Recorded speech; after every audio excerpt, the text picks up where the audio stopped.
Welcome back guys, Phil up here, and today I'm going to talk a bit about the 5 things you can be working on to smash the 2018 CrossFit Open. And smashing the Open is going to mean something different to everyone, so maybe this is just your first one and you just want to get through your first CrossFit Open. Maybe you've done it in years past and you want to place a little bit better this year. Yeah, it's going to mean something different to everyone. But before I jump in, if you're new to the channel or you haven't already, please consider clicking the subscribe button down below. You'll get notified every time a new video comes out and it makes me a little bit happier. So starting out, number 1, and probably the most important for me, is just moving well. You just need to try and move throughout all your movements as well as you can. So if you know that your air squat, for example, is not the best, like you struggle to hit depth, then think about the movements that you're going to probably be doing in the open. So we've got wall balls, thrusters, squat cleans, squat snatches, anything where you're required to squat below depth. If you're having an issue with doing that as an air squat with no external load, then you're really going to struggle for your pull-ups. Another example, if you're never getting your chin over, or it's a bit hit and miss for getting your chin over, or you're never locking your elbow out at the bottom, your judge is going to see that and just be like, no rep, and that's just eating into your energy, your time. You're not going to place as high as you could or do as well as you could in that workout by just sacrificing those little movements. Another one we see just on the barbell is when people are just throwing the barbell around and they're chasing it around and they're letting the barbell control them rather than control the barbell. You're just wasting energy. You're running the risk of getting a no rep, and you're going to do reps and reps and reps and they're not going to count. You're going to put your back out and that's you done for the open, or you're just not going to place where you could if you just took the time to move well. If for whatever reason, like you know that your air squat is a bit ropey, the depth, like you're struggling to get that hip crease below the knee, speak to your coach, ask your coach, be like, what can I do? I mean, YouTube, you're on YouTube, Google it, how to squat better, how to get below parallel in a squat. Alternatively to that, I've got a few videos up now, muscle ups, pistols, toes to bar, working efficiently and building strength for those movements. So give them a watch, and they're going to give you loads of stuff that you can go away and work on prior to the Open. Staying on that theme, the second one is gymnastic movement. So in CrossFit, gymnastics usually tends to mean anything where you're moving your body weight. So it could be handstand push-up, toes to bar, pistols, even the burpee over the bar. Especially this year, we've seen the standard change on the burpee. So previously, on the burpee, you could get down and you could step up, and that would get you in a very good position to jump over the bar. Now you can no longer do the step up. You've got to go from bottom position, snap up, and you've got to get both your feet to land. You've got to jump up basically. You can't do that step up anymore, and that's going to be a big game changer. And that's just going to give you the edge. If you know that you can hit, say, a consistent set of 10 handstand push-ups, and you know that you're not hitting failure, little rest, go again, 10 reps. What we've seen in years, and we do see it every year, is maybe the handstand push-ups that have come up, or toes to bar. Even yourself, you might know this, that you jump on, you knock out a set of 10, and then shake off, you go again, and you're struggling to get 1. Whereas if you can just be consistent with your movements, especially your gymnastic movements, these are movements that you can just knock out loads and loads of reps of in a short space of time. Things like pull-ups, handstand push-ups, again, pistols, toes to bar. These are all movements that are toes to bar, down, up, down, up, down, up, pull-ups, especially if you've got the butterfly, over, over, over. You can get so many reps done in such a short space of time, and that could be the game changer if someone jumps on and they're just kipping through and they get 3 reps and drop off. You jump on and you're just rattling out 10 reps. That can just give you 30 seconds to get back onto the bar or the other movement. The year where, I can't remember what number it was the deadlifts, wall balls, rowing and handstand push-ups, 55 reps of each. Now, a lot of people could get to the handstand push-ups. By the time they get there, they're ruined. They can't do any handstand push-ups, whereas if you can get on, take a minute, right, go, knock out a set of 10, you've just beat loads of people again, and you've just gone up the leaderboard. These are the little things that are going to count with your bodyweight movements, and we're going to see them come up. Third one, I mentioned before, not getting bullied by the barbell, or now what we've seen in last year is the dumbbell. So barbell cycling and dumbbell cycling, so what that means is being able to go smoothly, making every rep look the same. It just comes back to moving well again, but this is something that if you can get efficient at, you're going to smash the reps and you're going to get back to your other movements more fresh, ready to go, rather than someone who's just kind of, you know, smashing through it, not really thinking about the reps. Take the thruster, the clean and jerk, the snatch, and then with the dumbbell snatch, dumbbell cleans. Take those movements as an example. Thrusters, knowing how to be efficient on your thrusters rather than just rattling through them and then dropping the bar, like having to have a massive rest, and then that's again just time that you're not on the barbell. Whereas if you're on the thruster, knowing where to pause overhead, take a breath, bring it back down, straight into the squat, comes back to moving well. Are you folding over like this, pressing it out in front? Is your back rounding out, or are you just moving through nice and smoothly? If you watch the games or the regionals, or watch anyone who moves well in your box, they make every rep look exactly the same. And you're like, how do they make that look so easy? It looks easy, and it's not. They're not like, oh God, this is so easy, but like they're just being efficient with their movements. Same with the snatch, trying to keep that chest up, get the bum down, not just letting it pull you over and your back's rounding out and then it's swinging out in front. These are all things that are just going to save you time, save you energy, more than that, and save you an injury, blowing up your back. We saw that last year with the dumbbell snatch workout in my gym. We saw a lot of guys just due to just being lazy on the reps. With that dumbbell snatch, not dropping the bum down, not getting the chest up, getting the back nice and tight and then going from there, but just kind of letting the dumbbell throw them about, the back's rounding out and they're getting that rotation. So as you can see here, if your hips are higher than your shoulders, you're getting that rotation, you're not tight through the movement, and then you try and pull from there. You're either A, asking for an injury, or B, you're just going to blow your back up. And that's what we saw. People were walking away like, oh, my lower back's just blown up. Like, has it? Really? I wonder why that's happened.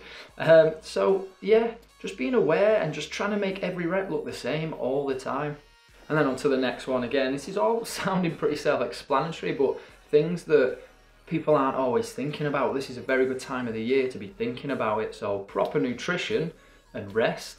Making sure you're eating right, like fuel your body. And like I say, this is things that you should just be thinking about. You're fueling your body to do a workout. I know it's just another workout at the end of the day, so don't do anything drastic. Like, don't be like carb loading or trying anything outrageous that you've never tried before, going vegan for the Open. Like, I wouldn't recommend that. You can try it, but you know, kind of just do what you've been doing. Don't do anything drastic. But if what you've already been doing is terrible, then you need to change that anyway, not just for the Open, change that for the normal training as well. If you're cleaning up your diet, naturally you're going to be leaner. You know, if you just stop eating things that you know you shouldn't be eating, I'd say start with that. Like if you smash like chocolate bar every day, maybe just stop eating that. Supplements, it's just a workout, so I wouldn't be going overboard on supplements. For me, all I really take anyway is fish oil, a multivitamin, ZMAs, I think I've run out of them at the minute, just to help me sort of sleep and recover a bit better, and protein powder. That's pretty much it. Apart from that, I mean, everyone's going to have their own little stacks and things, but I won't go overboard. Pre-workouts, it's entirely up to you. If you feel like you need a pre-workout to get that extra boost, then go for it. Again, don't do anything you haven't done before. If you've never had a pre-workout before, don't smash one 5 minutes before the workout. You'll probably throw up, and that's not going to be ideal for your score either. Moving on from that, engine work is going to be your friend for the Open. Over the years, it's notoriously been fairly light to moderate weight loads. I mean, you do get strength stuff thrown in there to challenge you every now and then. I remember there was a max clean and jerk. After some gassy work, bear in mind, there were some heavy deadlifts. Usually, we're looking at maybe a couplet or a triplet, 2 or 3 movements, probably a barbell and a bodyweight movement, just going back to what we've already been over. We're looking at an AMRAP format, so as many rounds as you can in around 7 to 20 minutes. It's CrossFit, it's gassy, it's how can you move, how can you keep moving to get a better score. There's always a time to prioritise strength, but either leading up to the Open, you know, a few weeks before, or during the Open, you're going to need to be good at getting out of breath and just sustaining that. Say 5 workouts, well it is 5 workouts, 5 weeks, 5 workouts. Say if this one tests strength, and you absolutely smash that, but then you die on all these 4 because you've not been prioritising engine work. CrossFit, it doesn't need like a Gucci name, engine work or whatever. It's CrossFit. You're doing CrossFit. Like, you're not a power lifter, so you're not a weightlifter. You know, you might have to test that at one point, but say you do amazing on that, diabolical at all, then you've lost over someone who does moderately okay at that, smashes them 4 because they've just been doing CrossFit. They're going to win. They're going to place higher. Yeah, it's as simple as that. And whilst we're talking about getting out of breath and engine work, prioritising your warm-ups to feel the way you're going to feel for your workout. So not just coming in sort of doing a steady Eddie warm-up, just like, oh, a few squats, a few of this. Right, let's do this. You go in, knock it out, literally a minute in, you've gone off the cliff because your body's like, what on earth is going on here? Do a nice normal, you know, generic warm-up, get the movements going, get all your weights on, and then probably hit a little test round of it or something, depending on what it is. But just make sure that if you know that you're going to go to 90% or 100% and you're going to be out of breath, that you're not going from sort of strolling in the gym, putting your kit down to that, because your body's going to be like, what is happening? Get to that, come back down, reassess, go for it. So final little bonus tip, I guess, is listen to your coach. Use your coach or coaches, depending on how many you've got. If you're just a member at the gym and you're not sure, or you've done it in the past, your coach is going to be pretty experienced. Maybe they've done years upon years of open workouts and they know exactly how they're going to feel, strategies to take. They're going to know you. Is your air squat terrible? Do we need to fix it? Do we need to open your hips, open your back? I don't know. Whatever it is, your coach is going to know. They're going to see you day in, day out. Okay, that was all very serious.